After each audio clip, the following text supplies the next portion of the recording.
बिहार और हिंदी भाषी बेल्ट के लिए आज बहुत बड़ी खुशी का दिन है, क्योंकि बिहार के साधारण परिवार में जन्मे नितिन नवीन आज विश्व की सबसे बड़ी पार्टी भाजपा का राष्ट्रीय अध्यक्ष बने हैं।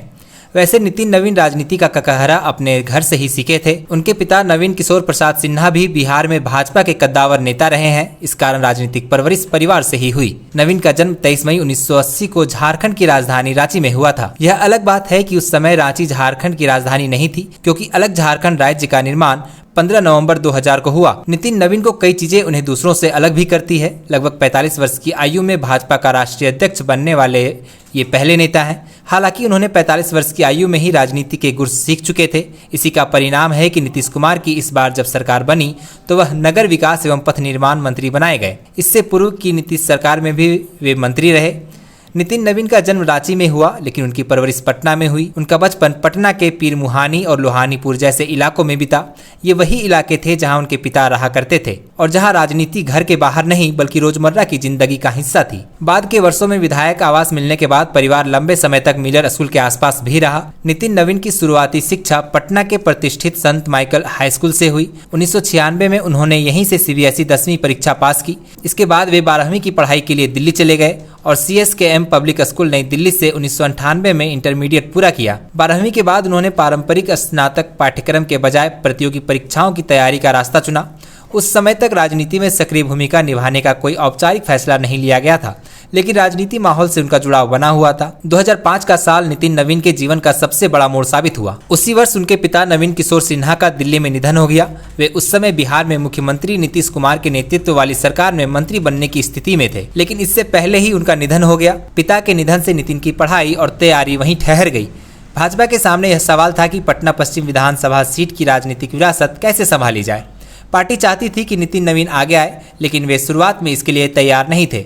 यहीं उनकी मां मीरा सिन्हा की भूमिका निर्णायक बनी। उन्होंने खुद चुनावी राजनीति में उतरने के बजाय बेटे को आगे बढ़ने के लिए तैयार किया। 2006 में पटना पश्चिम सीट पर हुए उपचुनाव में नितिन नवीन पहली बार चुनावी मैदान में उतरे और जीत दर्ज की। उस समय उनकी उम्र महज 26 साल थी। इसके बाद परिसीमन के चलते यह सीट बांकीपुर विधानसभा बन गई। 2010, 2015, 2020 और 2025 चारों विधानसभा चुनाव में नितिन नवीन ने लगातार जीत हासिल की। इस तरह वे 5 बार लगातार विधायक बने और बांकीपुर क्षेत्र की एक अस्थायी राजनीतिक पहचान के रूप में उभरे। विधायक के तौर पर काम करते हुए नितिन नवीन ने संगठन में भी अपनी भूमिका मजबूत की। पार्टी नेतृत्व ने उनकी कार्यशैली और कार्यकर्ताओं के बीच पकड़ को देखते हुए उन्हें 2016 से 2019 तक भारतीय जनता युवा मोर्चा का बिहार प्रदेश अध्यक्ष बनाया। इस अवधि में उन्होंने बूथ स्तर से लेकर प्रदेश स्तर तक कार्यकर्ताओं का एक व्यवस्थित नेटवर्क खड़ा किया। यह संगठनात्मक काम आगे चलकर उनके लिए राष्ट्रीय स्तर पर अवसरों का रास्ता खोलता है। एक वरिष्ठ पत्रकार के मुताबिक नितिन नवीन का झुकाव नरेंद्र मोदी की राजनीति की ओर उस समय से दिखने लगा था जब मोदी राष्ट्रीय राजनीति में बड़े चेहरे नहीं बने थे। 2010 में जब गुजरात के तत्कालीन मुख्यमंत्री नरेंद्र मोदी पटना आए थे, उस दौरान अखबारों में एक विज्ञापन छपा था जिसमें मोदी और नीतीश कुमार हाथ पकड़े खड़े दिखाए गए थे। इस विज्ञापन से नीतीश कुमार काफी नाराज हुए और भाजपा नेताओं के साथ डिनर कार्यक्रम तक रद्द कर दिया। पत्रकार के अनुसार उस तस्वीर को छपवाने वाले नितिन नवीन और संजीव चौरसिया का नाम भी शामिल था।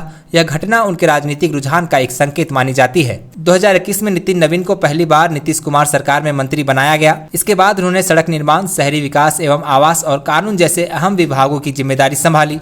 बिहार सरकार में वे कुल 3 बार मंत्री बने। प्रशासनिक अनुभव और संगठनात्मक पृष्ठभूमि दोनों का संतुलन उनके राजनीतिक प्रोफाइल को मजबूत करता गया। राष्ट्रीय संगठन में पहचान बनाने के बाद भाजपा ने उन्हें बिहार से बाहर भी जिम्मेदारियां सौंपी। 2019 में वे सिक्किम के संगठन प्रभारी बने। उन्होंने जुलाई 2024 से छत्तीसगढ़ के संगठन प्रभारी का काम किया। छत्तीसगढ़ में उन्होंने जिस सक्रियता और रणनीति के साथ काम किया उसे भाजपा के लिए पुनर्वापसी के सूत्र के रूप में देखा गया।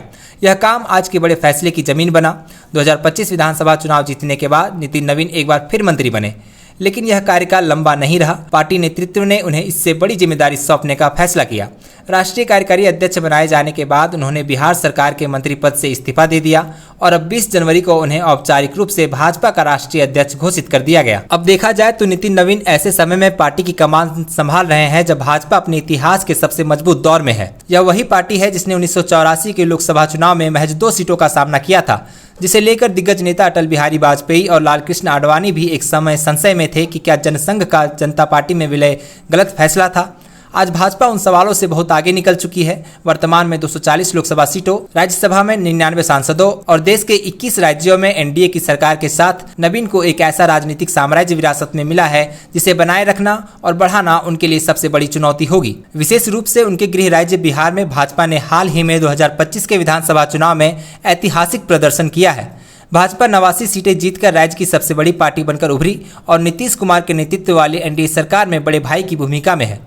ऐसे में नितिन नवीन के सामने सबसे बड़ी चुनौती यह होगी कि गठबंधन धर्म को निभाते हुए बिहार में भाजपा के इस प्रचंड विस्तार को और मजबूत करे। Like, share, and subscribe.